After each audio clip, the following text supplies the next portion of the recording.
Alaska is vast, remote, cold.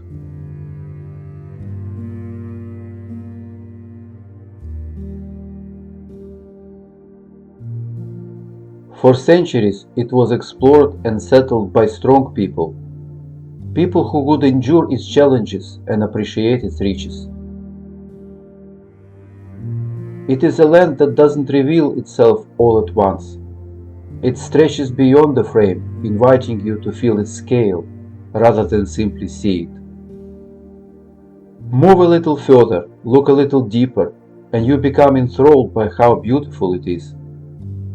It's the kind of cold beauty that sharpens the senses rather than dulling them. Alaska is untouched and defiantly wild. It is synonymous with adventure, where every horizon feels like a promise of something just out of view.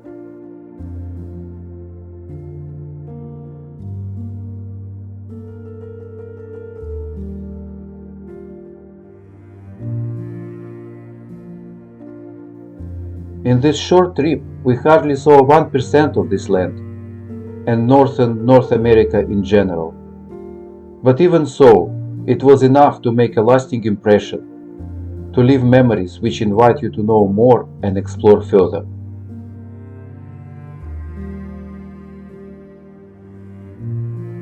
But first things first.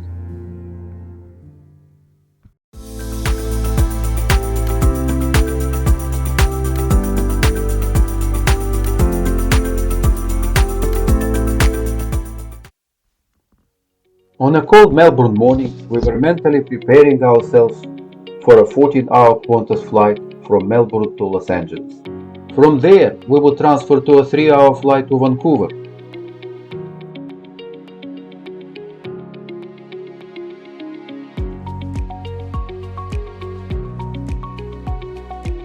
LAX has always delivered its usual unpleasant surprises.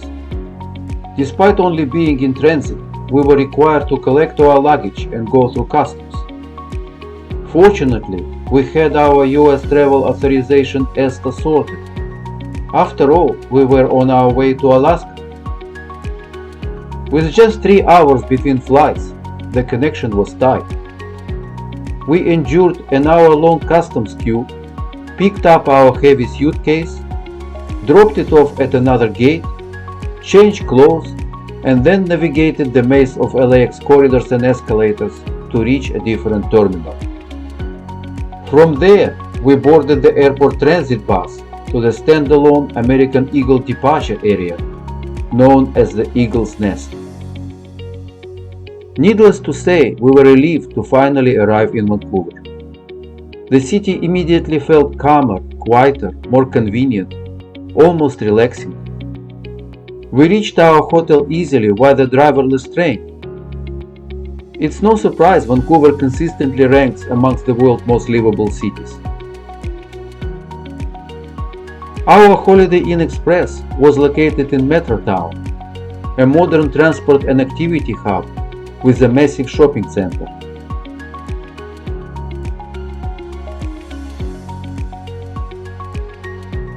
This proved incredibly convenient during our week-long stay in Vancouver before boarding our Alaska cruise.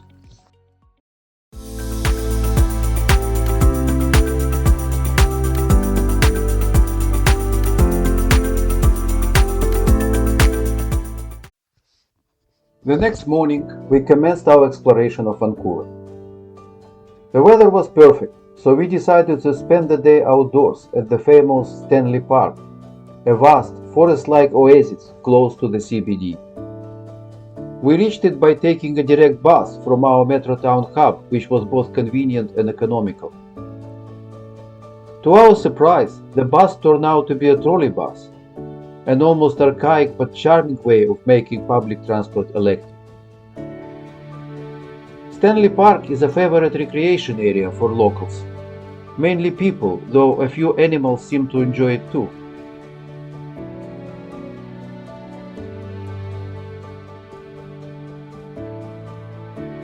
It also features several tourist attractions. The main highlight is the collection of totem poles at Brockton Point, the most visited attraction in British Columbia.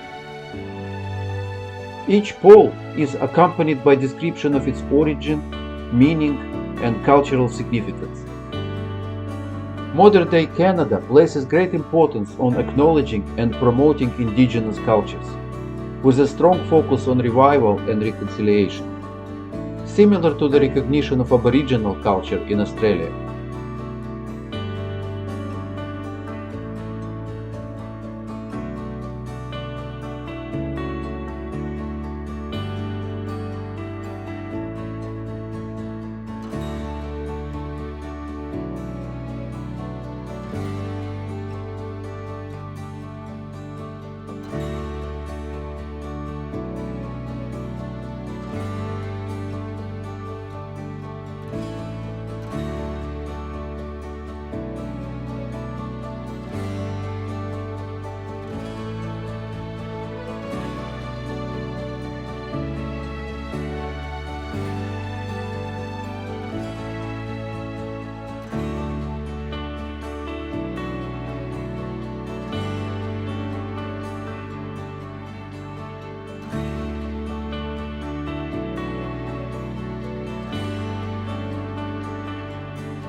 After a leisurely stroll through the majestic park and its giant trees, we decided to walk towards the CBD, enjoying the harbor and city views along the way.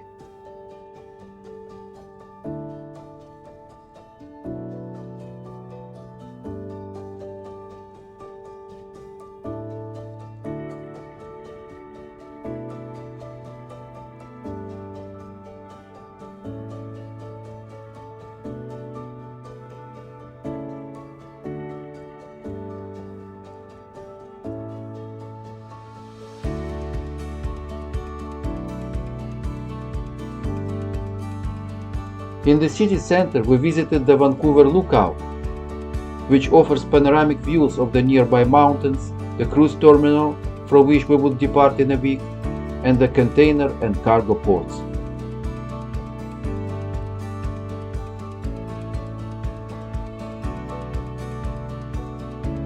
We also explored a few well-known city attractions, including the famous Gastown Steam Clock and the Flatiron-style building.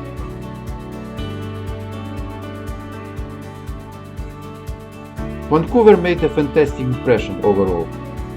The only downside was the large number of homeless people, drug users, and others affected by addiction, concentrated in a particular area of the CBD. It was unpleasant but not unexpected in a city known for its highly liberal approach to social issues.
The weather was even better over the next 2 days, so we decided to take the opportunity to visit two of the main outdoor attractions in the Vancouver area.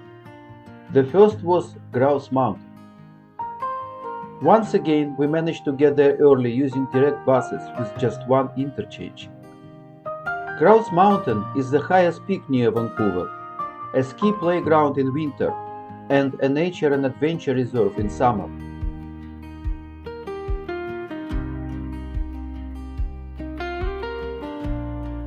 The experience begins with an 8-minute cable car ride offering fantastic views over Vancouver.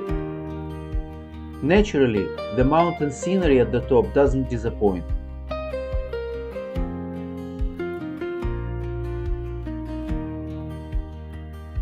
Despite the warm weather, patches of snow still lingered on the slopes, and the horizon was lined with snow-capped peaks.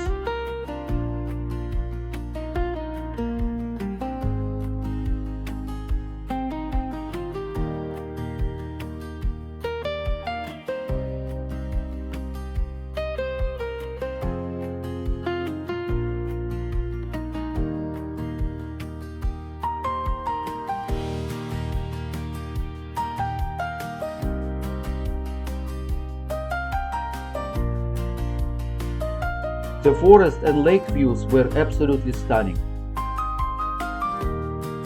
The first cable car brings you to the main area, which includes the reception, a small memorabilia display. Grouse Mountain hosted events during the 2010 Vancouver Winter Olympics, a restaurant, a cinema, and the obligatory gift shop. From there, a second chairlift takes you up to the summit.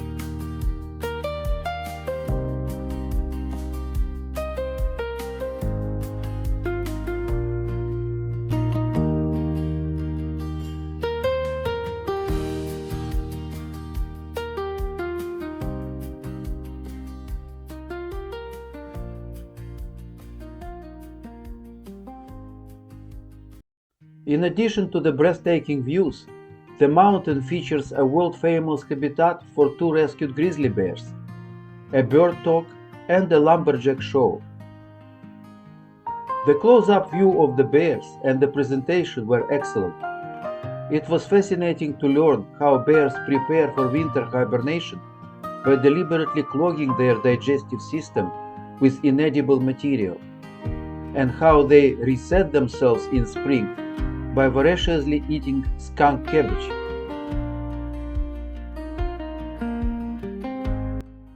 Hula lost his family that day, but then he gained a new one in Grindr because after 25 years they have been together every single day. And it's safe to say now that they are brothers from another mother. In 2001, there were no specific programs to rehabilitate grizzly bears. His veterinarian, Dr. Ken McQuiston, he started desperately trying to find places to find a home for Grindr and Kula. And one of his last efforts was to reach out to the owners of Grouse Mountain at the time, pitch an idea to build a refuge for them.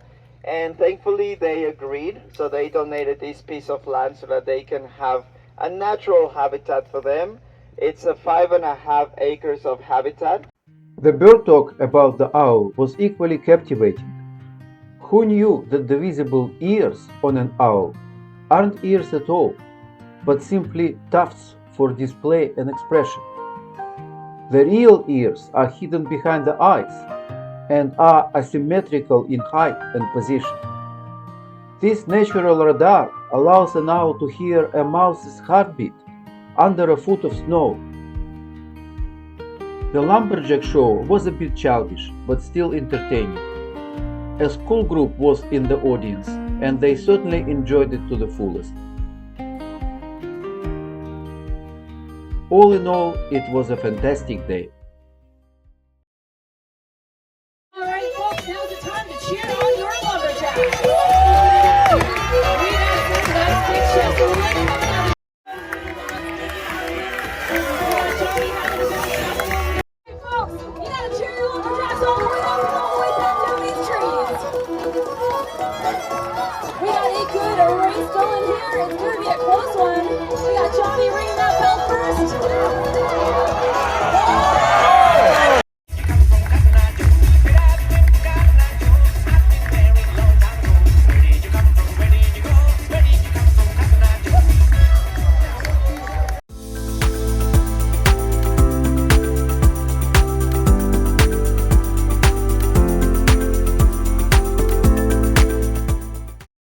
On our third full day in Canada, we headed out to the outskirts of Vancouver to visit its most famous attraction, the Capilano Suspension Bridge.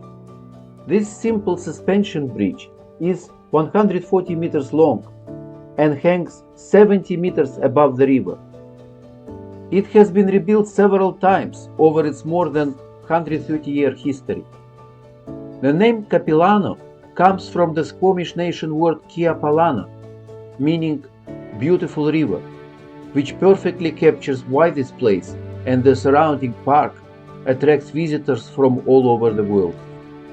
The area is essentially a picturesque river canyon surrounded by native forest, dominated by enormous Douglas fir and red cedar trees.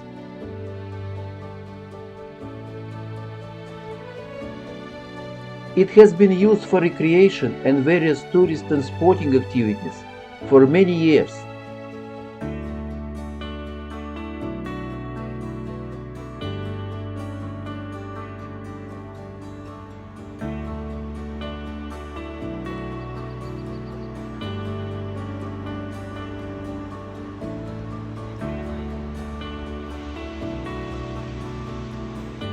The park is privately owned, and its facilities have steadily expanded over time.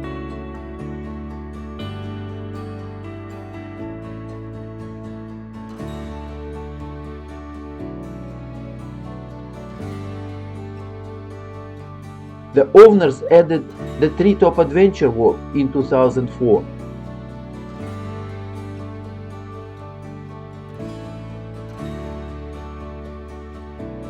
And the Cliff Walk in 2011.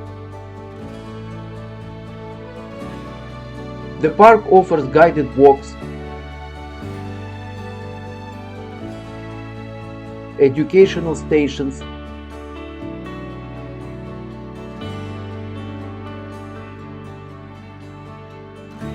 and exhibits on indigenous culture and totem poles, all included with admission.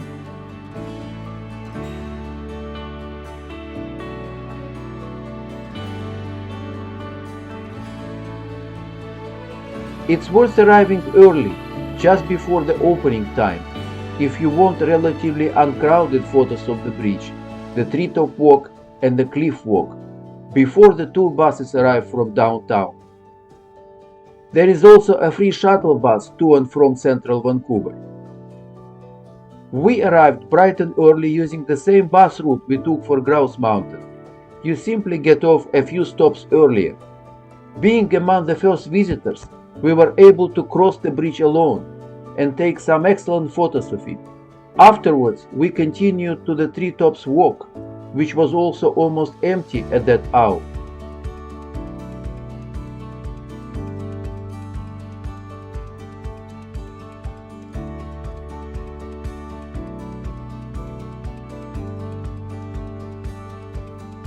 We then joined a 45-minute guided walk around the park, which provided lots of interesting information about the two major tree species and the local fauna.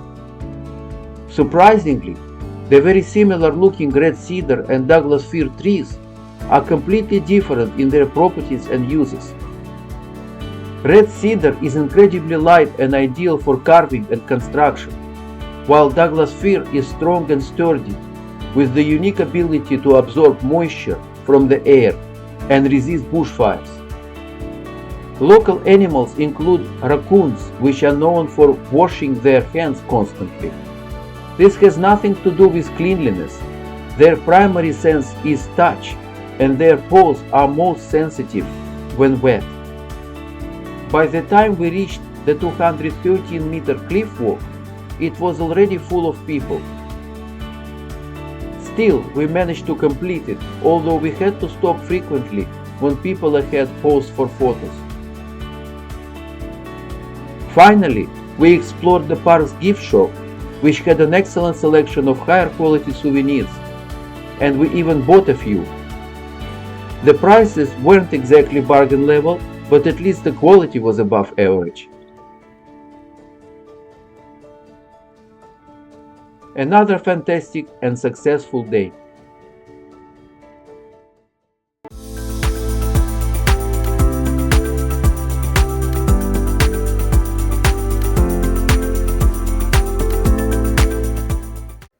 After 2 big days exploring the natural attractions around Vancouver, we decided to spend some time discovering the city itself and one of its major central parks. This day was less about sightseeing and more about quiet observation.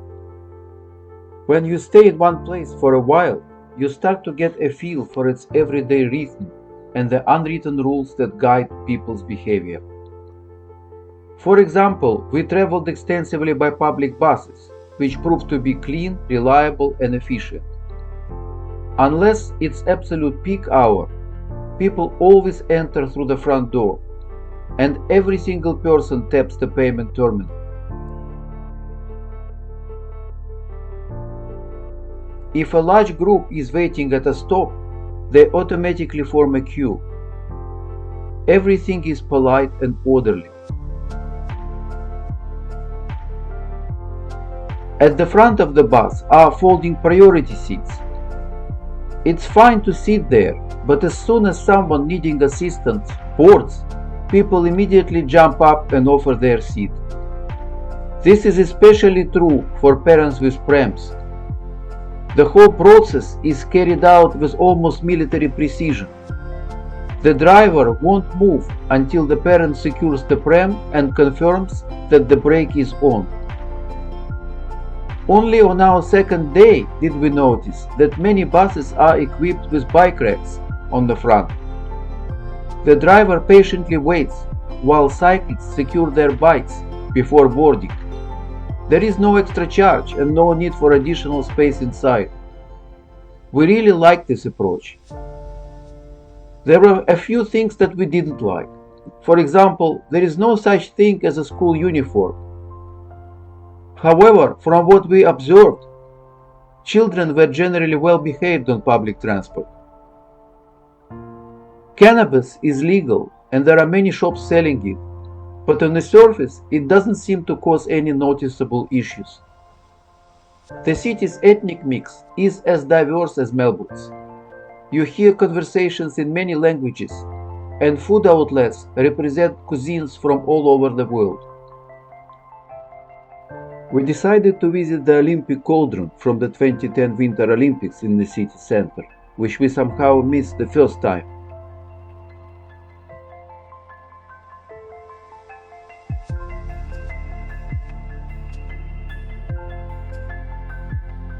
It wasn't particularly impressive and it felt overshadowed by the current preparation for the FIFA World Cup. Posters, decorations, and general excitement everywhere. There are certainly some interesting and original buildings, small squares, and art installations in the CBD. But overall, the city center looks similar to the business districts of many large western cities.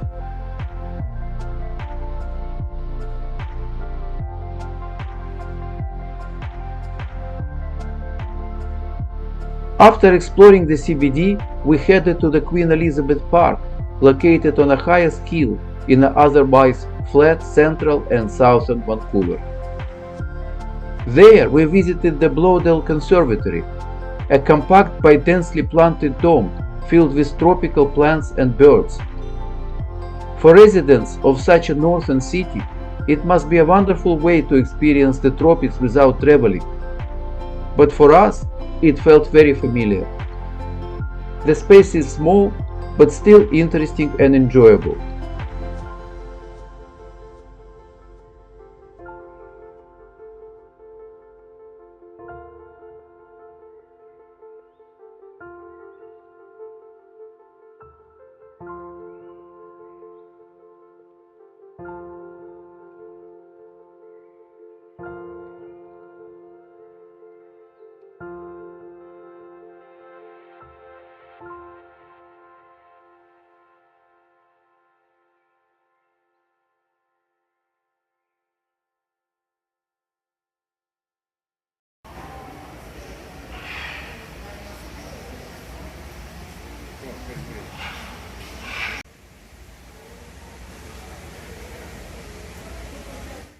The surrounding park and gardens are quite beautiful, with seasonal blooms of roses and other flowers, and a wide variety of plants. Everything is well maintained and pleasant to wander through.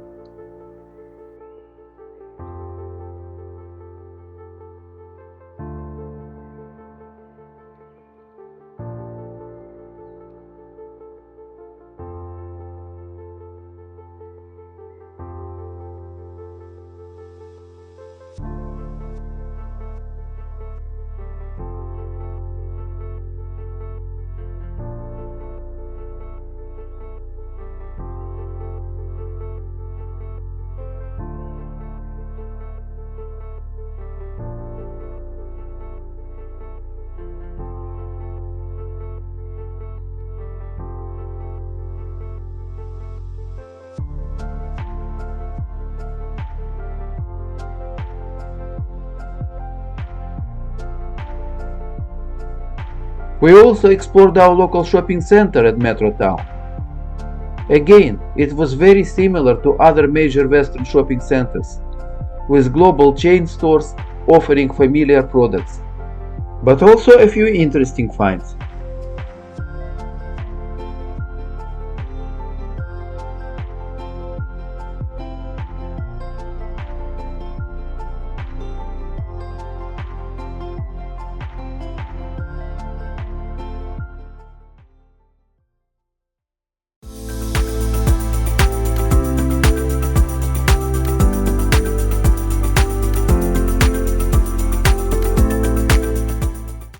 As a city of significant size and stature, Vancouver has quite a few museums. We decided to visit two of them, the Maritime Museum and the H.R. Macmillan Space Center and Planetarium. Fortunately, they are located very close to each other, in a fairly central beachside area. It was interesting to stroll along the beach in a city that is generally not associated with beach culture. Once again, getting there by public transport was easy. The weather was pleasant, and we got off the bus in an upmarket residential area that definitely had a relaxed seaside feel.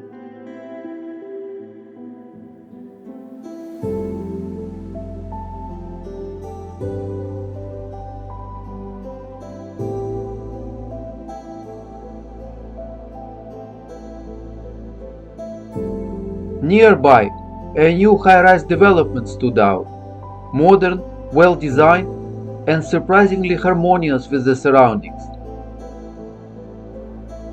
The beach itself looked like something from a much warmer resort town. The sea was calm, the sailboats were inviting, and the city views were excellent. We visited the Maritime Museum first. It is not large and sits right by the water.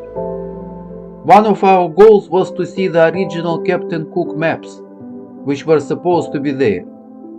Unfortunately, they were not on display, and the reasons were unclear. The rest of the exhibition is modest, focusing mainly on Arctic exploration, the North Pacific, Canadian boat building, the lives of northern indigenous people, and the wildlife of cold waters. The centerpiece of the museum is the restored schooner St. Roch. It was the first vessel to traverse the Northwest Passage from west to east in 1940–42, the first to complete the passage in a single season in 1944, and the first to circumnavigate North America. The ship was purpose-built for Arctic conditions, with a reinforced hull designed to rise above the ice when squeezed. When navigation became impossible, it effectively served as a winter police station for remote northern regions, carrying out government duties.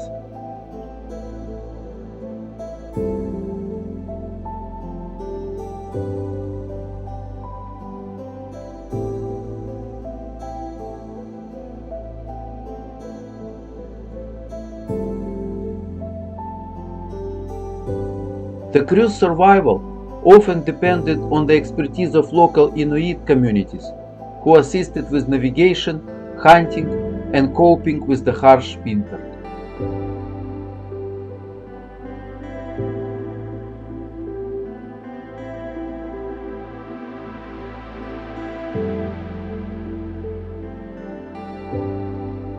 Next, we visited the Space Center.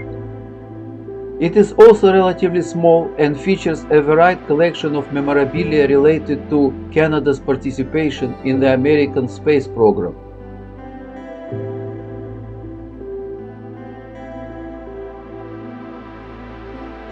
Several interactive virtual reality and game-style activities, pieces of space-related equipment,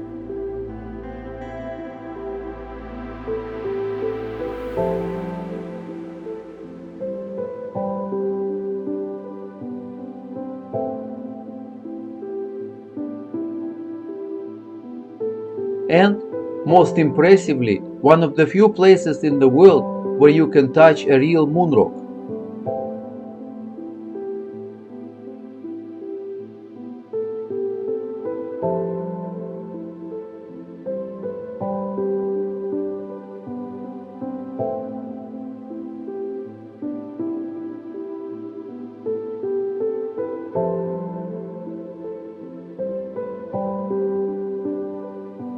The museums were interesting, though not extraordinary.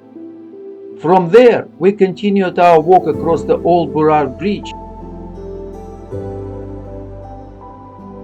and along the Vancouver shoreline of English Bay toward the western side of Stanley Park, which we hadn't explored previously.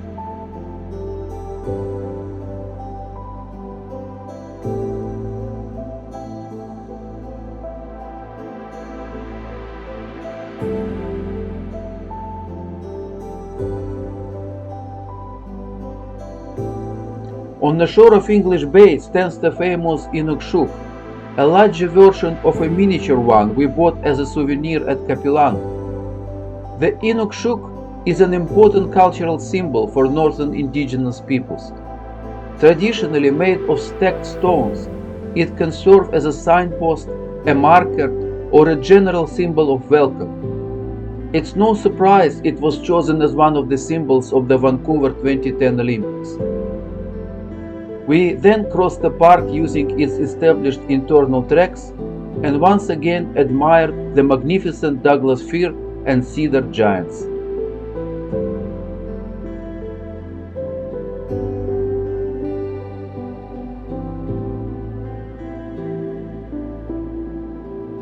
After a well-spent day, full of impressions and a bit tired from the long walk, we caught a bus from the CBD and made our way back to the hotel.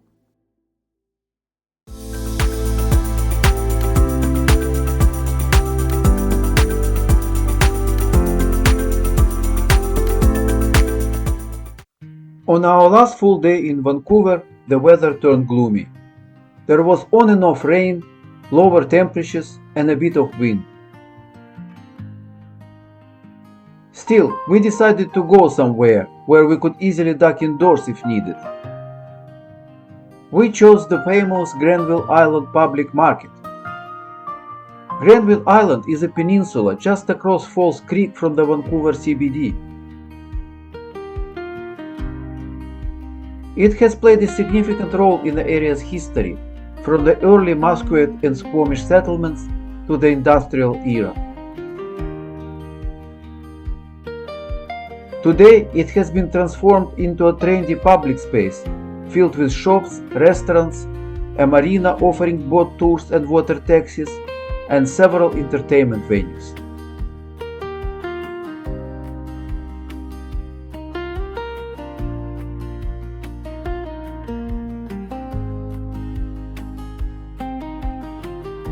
Granville Island was close to the area we explored the previous day, so once again we used public buses to get there.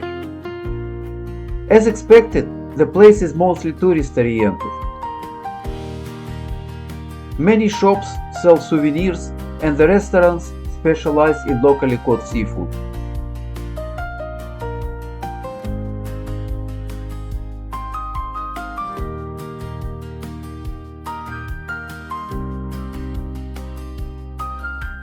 There is also a food market offering high quality, varied and quite expensive produce.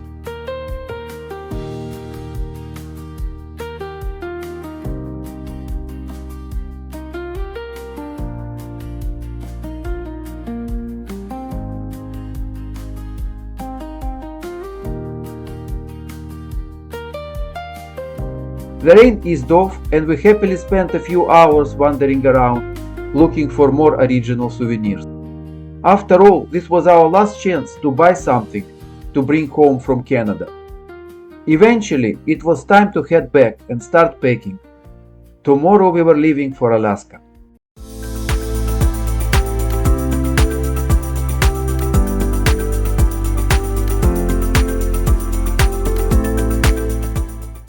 The next station is 29th Avenue. Doors will open on the left. The day had come for us to farewell Vancouver. Despite the rainy start to the morning, our spirits were high. Firstly, the weather was forecast to improve by mid-afternoon. And secondly, we were finally about to start our cruise. There is always a special excitement at the beginning of a cruise.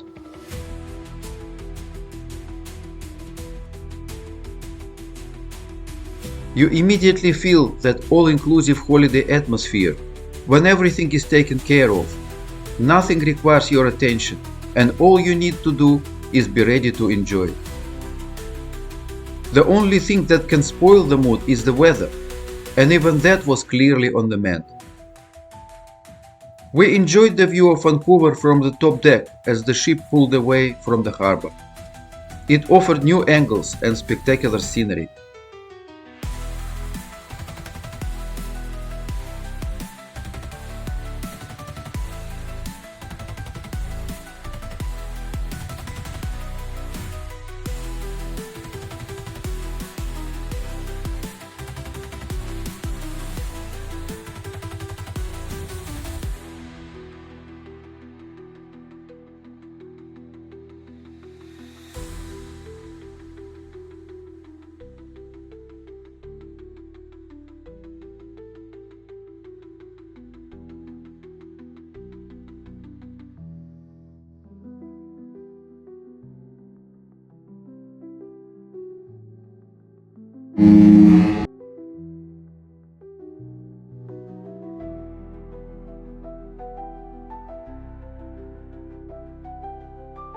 We already knew what to expect from the cruise itself.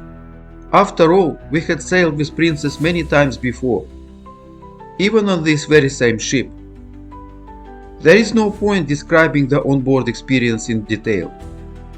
Yes, there was plenty of food and drinks,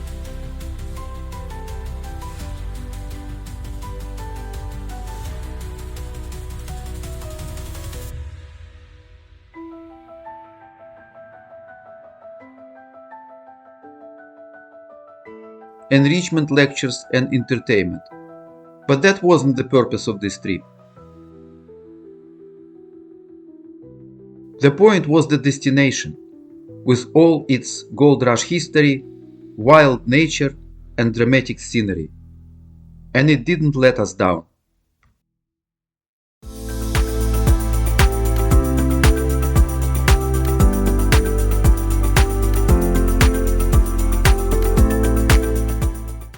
On the morning of the third day of our cruise, we saw the first glimpses of the Alaskan coastline. Even though it was almost summertime, the shores looked cold and inhospitable. One can only imagine how the thousands of prospectors, or more accurately stampeders, must have felt arriving here in search of quick fortune at the edge of the known world. Juneau greeted us with drizzling rain, a bit of wind, and less than ideal visibility. Our arrival was slightly delayed, so our excursion was moved to the afternoon, which turned out to be fortunate as the weather improved considerably by then. This gave us time to explore the town first. Juneau is the official capital of Alaska, yet it is only the third largest city, with around 30,000 residents. Its port and small airport are the only links to the outside world. There are no roads leading in or out. Tourism and government employment drive the local economy, so no one complains about the city being overrun by cruise passengers.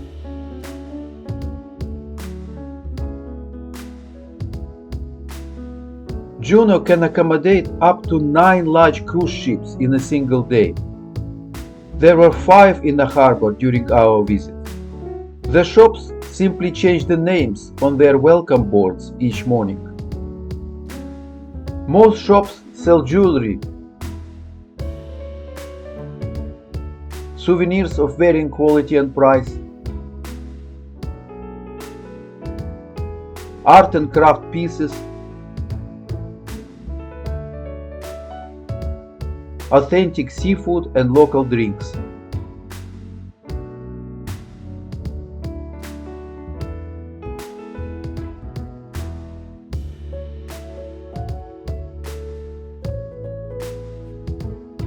There is still a noticeable Russian cultural influence, despite more than 150 years having passed since Alaska was sold to the United States. Our excursion was to Juneau's top attraction, the Mendenhall Glacier.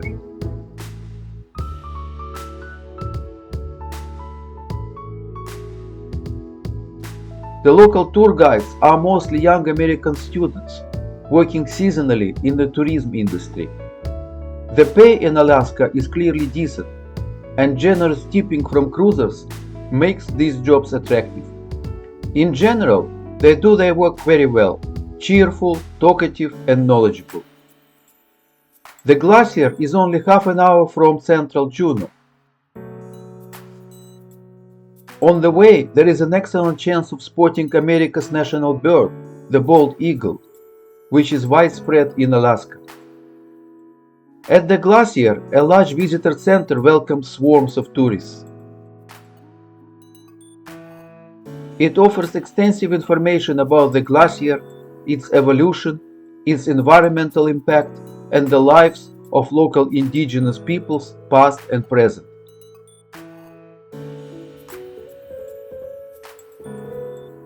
But most people come for the scenery, the magnificent Tongass National Forest, the glacier and its namesake lake, and the many hiking trails.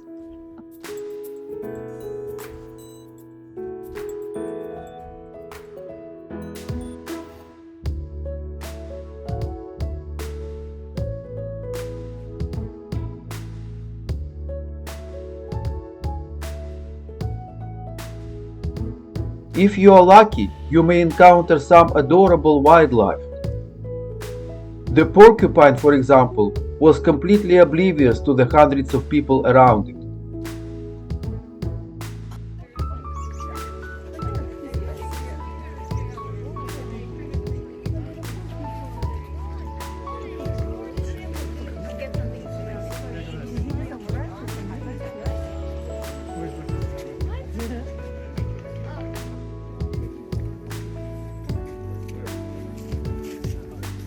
During July salmon spawning season, you are guaranteed to see salmon in the creeks, but wildlife encounters can sometimes be a little more nerve-wracking.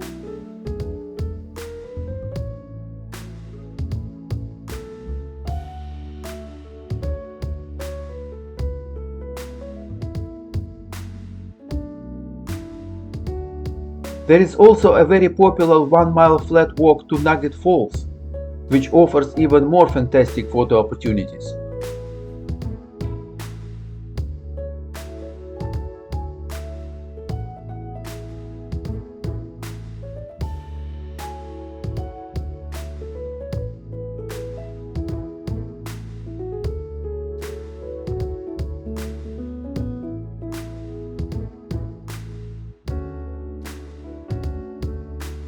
By the end of the day, the gloomy morning was long forgotten.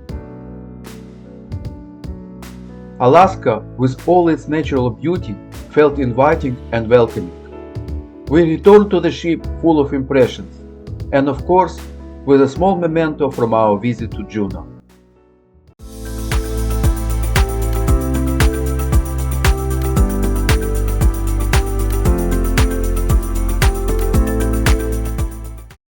Our next port of call was Skagway, the northernmost point of our itinerary, though still within Alaska's southern coastal region. For us, Skagway was less about scenery, even though the scenery was spectacular, and more about history, adventure, hardship, and the triumphs and tragedies of the human spirit.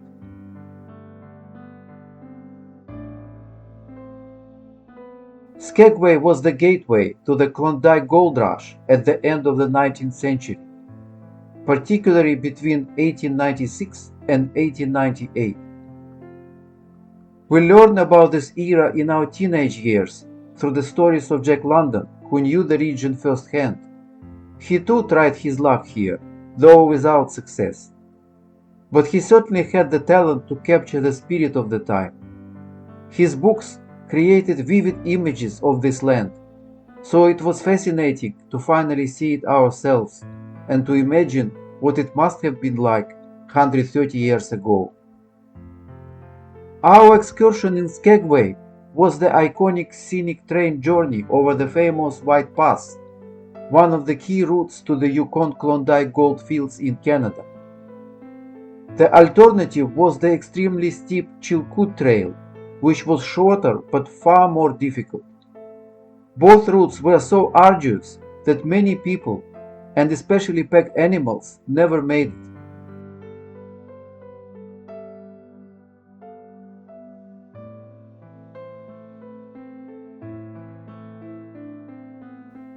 Prospectors often had to make multiple trips because the Canadian authorities required each person to bring nearly 1 ton of supplies to prevent famine during the long winter. And crossing the mountains was only the beginning.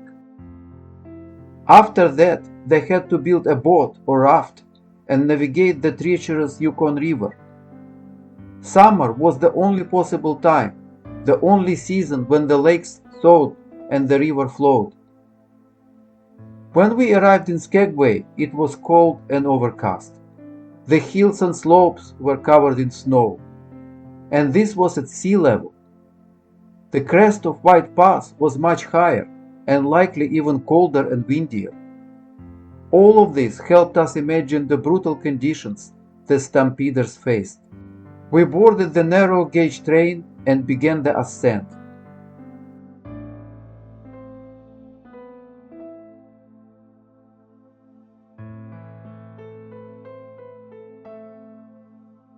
Near the summit, we crossed the border into Canada, so we were required to carry our passports. Each carriage had an open platform at the back, perfect for photos, but far too cold to stand on for long. The ride included commentary over the PA system, with fascinating information about the railway, the landscape, and the gold rush era. The route was incredibly scenic, with tunnels, bridges, and dramatic views across steep gorges.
At the top of the pass, we encountered light snow flurries, but the weather brightened, making it feel warmer. The ice had only just begun to melt, creating beautifully colored puddles and lakes.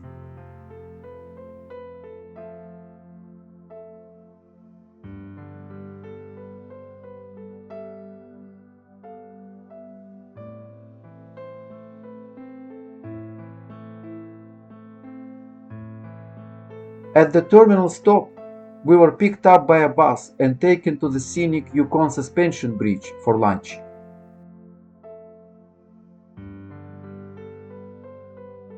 The meal was simple: sausages and pancakes with juice, coffee, and yogurt. But the sausages were made from bison, which felt perfectly fitting for the adventurous setting.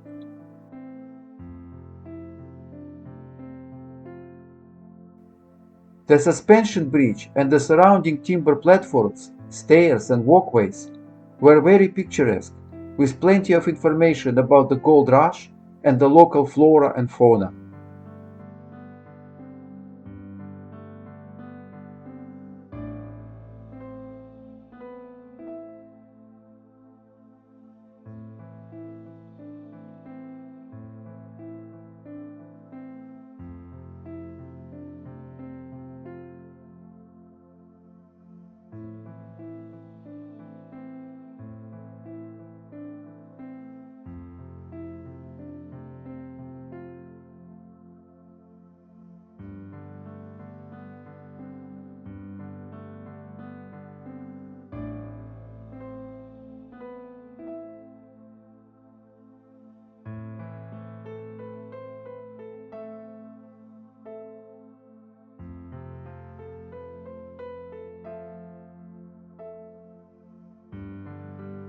We had about an hour and a half at the Bridge Cafe before being picked up again and driven back to Skagway.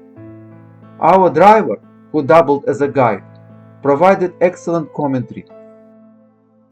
On the way, we were lucky enough to spot very young bear cubs feeding by the roadside.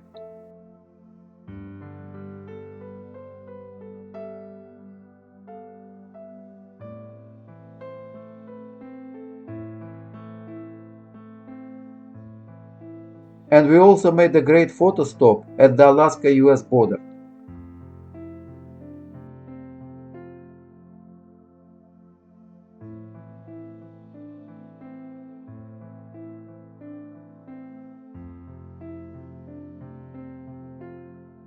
Near town, we visited the famous Gold Rush Cemetery, where several legendary figures of the era are buried, including the notorious con artist Soapy Smith and the local hero Frank Reed.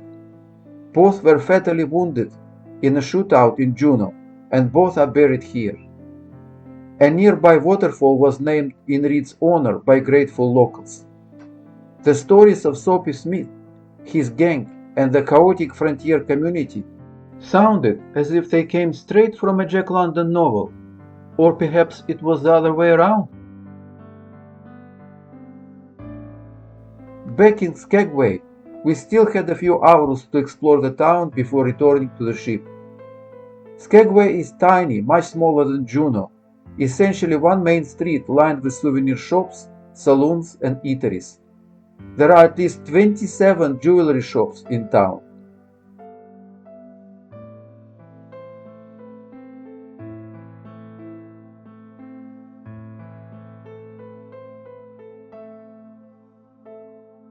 The visitor center has a wonderful mini museum about the town and the hardships of the Golden Rush era.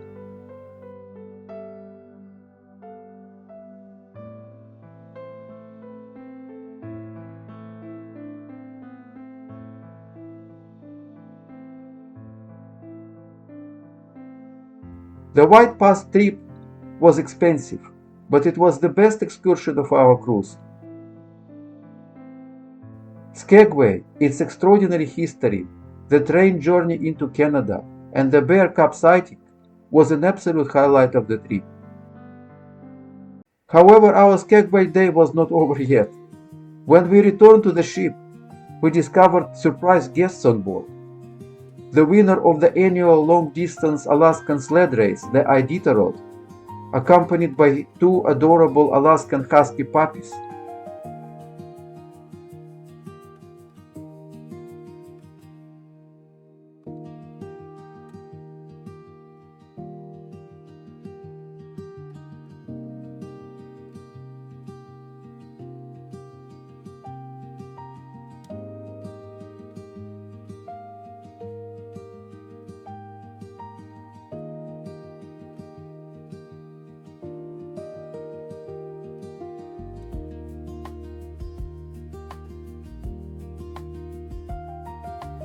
The Iditarod is often described as the last great race on Earth because it covers more than 1,000 miles and takes at least 8-9 days for the winning team to complete. A race team consists of a musher and 12 to 16 Alaskan Huskies who are loved and cared for like family pets, yet trained and conditioned like elite athletes. Alaskan Huskies are quite different from Siberian Huskies. They are selectively bred for speed, intelligence, and endurance, and are a mix of various breeds. As a result, they are uniquely suited to Alaskan conditions, and are much faster and more resilient than traditional sled dogs. Our guest musher was Ryan Reddington, grandson of Joe Reddington, the man who created and organized the very first Iditarod race in 1973.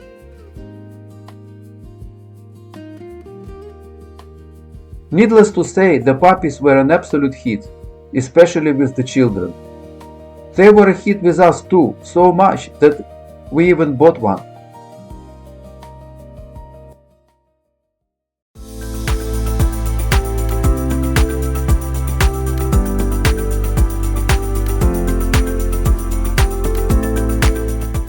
The next day of our cruise brought another major highlight: scenic cruising through Glacier Bay National Park.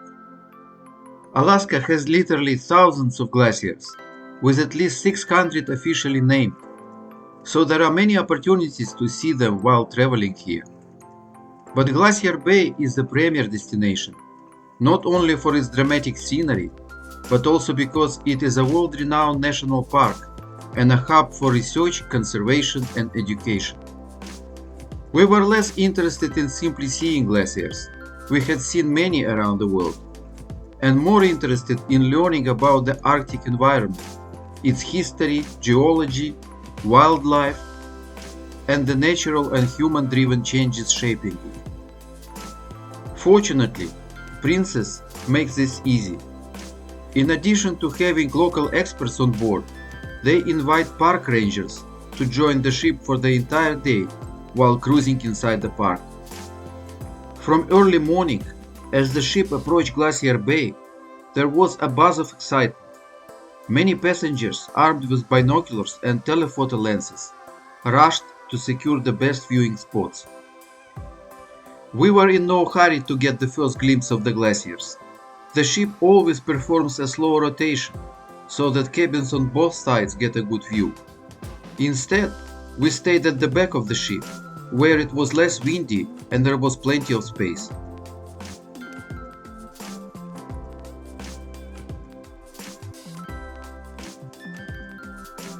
At the head of the bay, two major glaciers are easily visible from the water: the Margerie Glacier and the Grand Pacific Glacier.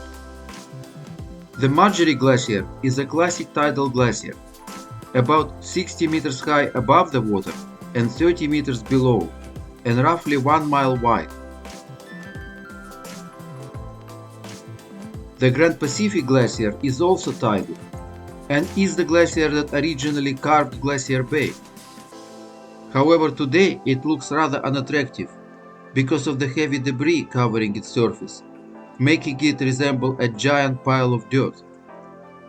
All of this and much more was explained through commentary on the ship's PA system by the park rangers. They were also available throughout the day in the ship's plaza for one-on-one conversations and questions.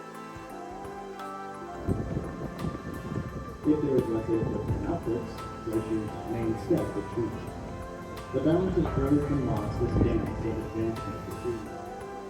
We learned many fascinating details about the park's wildlife.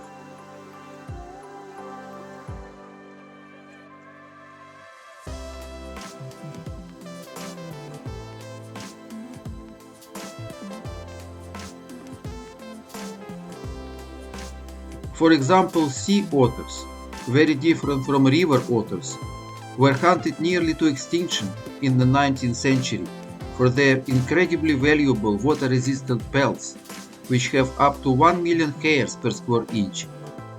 Today, they are fully protected by international conventions, and their populations have recovered. This is especially important because sea otters are a keystone species in the Arctic marine ecosystem. And as far as we are concerned, they are among the cutest animals in the world, intelligent, playful, family-oriented, and irresistibly charming. There were plenty of them floating on their backs in the bay, sometimes in family groups. They are not afraid of ships, but from the deck they look tiny without binoculars.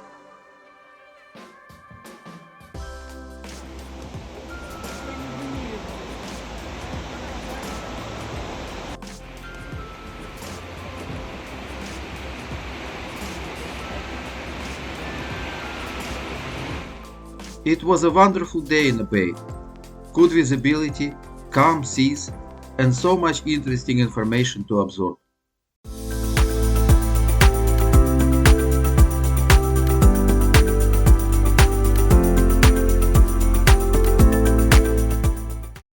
On a sunny summery day, we approached our last port of call on this cruise, Ketchikan.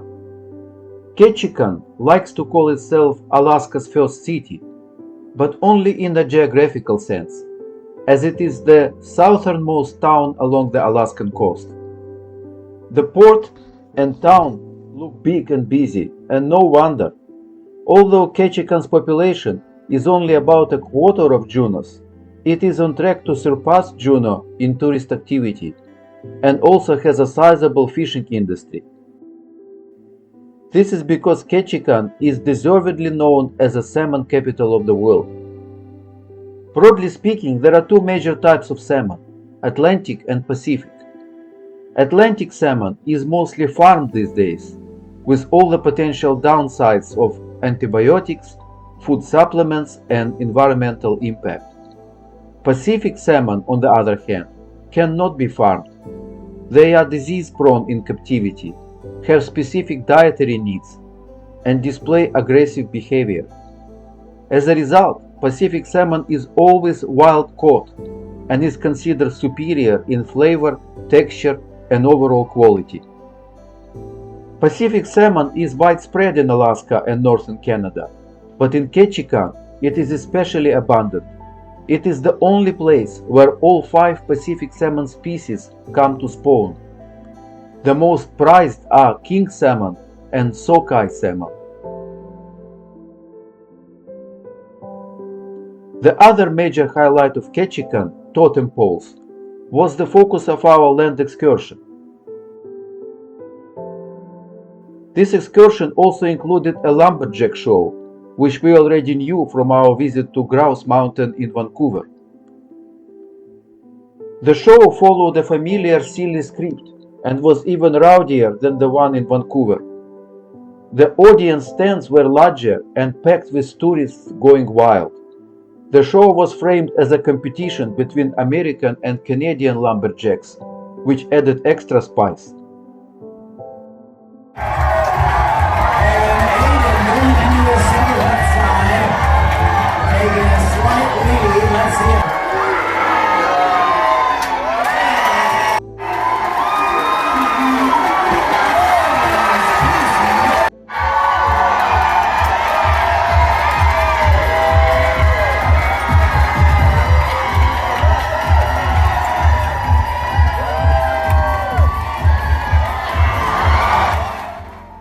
After the show, we visited Totem Bight State Historical Park, home to one of the largest and oldest collections of totem poles.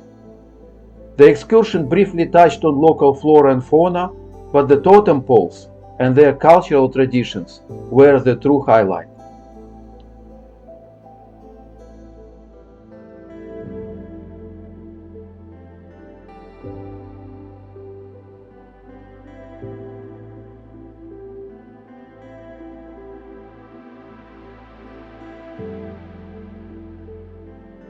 Since the indigenous peoples of Alaska and northern Canada did not have written languages, carved totem poles served as repositories of mythology, legends, and tribal stories. They are not religious symbols, but cultural and ancestral records. Their interpretations can differ and even evolve over time. Our guide gave us several examples of these variations.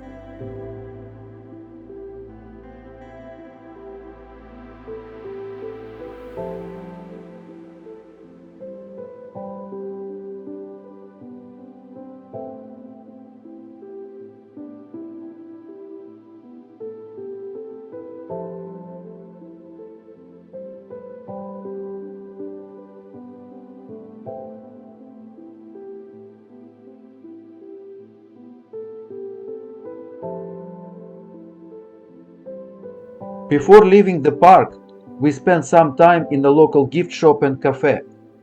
Inside, there was also a small museum featuring various artifacts with a major focus on collector-grade guns.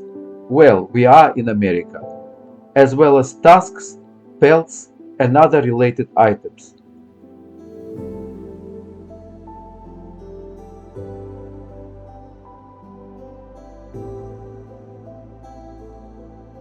Overall, the excursion was informative, and the fantastically warm weather made it even better.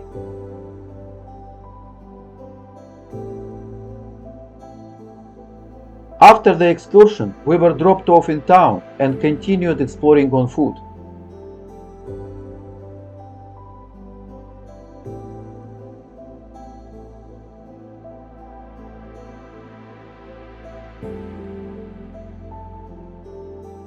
Ketchikan has a famous historic area built around the creek that flows through town.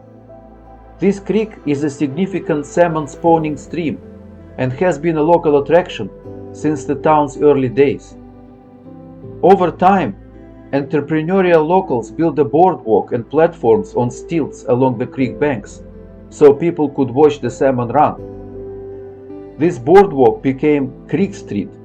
It grew popular with visitors, and various shops and services soon appeared along it.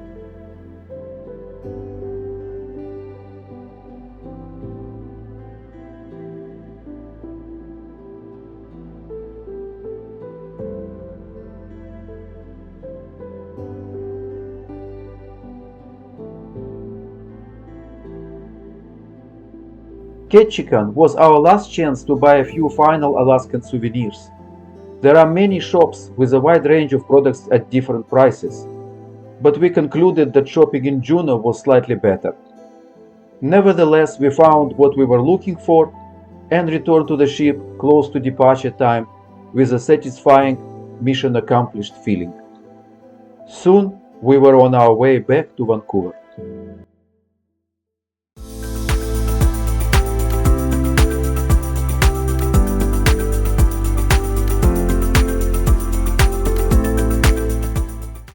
Our last cruise day was a day at sea. Usually these days feel long and a little boring, but this time it felt different. The ship's schedule included a lecture we genuinely enjoyed, not just because of the topic, but because it was delivered by an Alaskan expert and retired park ranger who had spent more than 30 years living and working in the region. There were also crew presentations and other fun encounters throughout the day.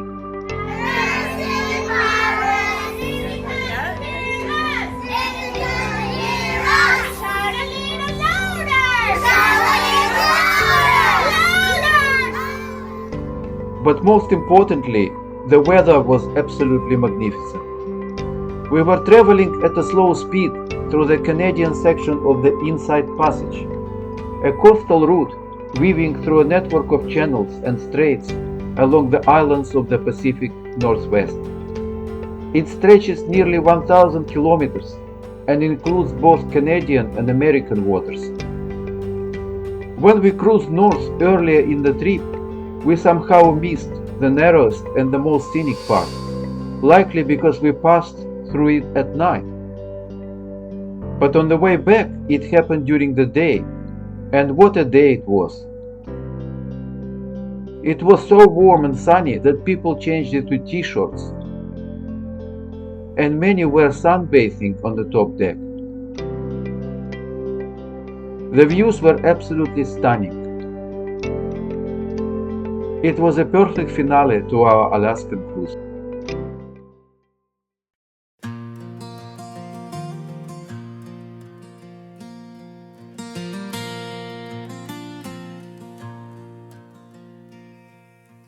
pack my bags at the break of dawn, chasing a dream where the rivers run long. Through the pines and the mountain snow, I'm headed north where the wild winds blow. Alaska, you're the fire in my chest, the call of the wild that won't let me rest. Through the silence, the ice and the flame, I'll find my soul when I whisper your name.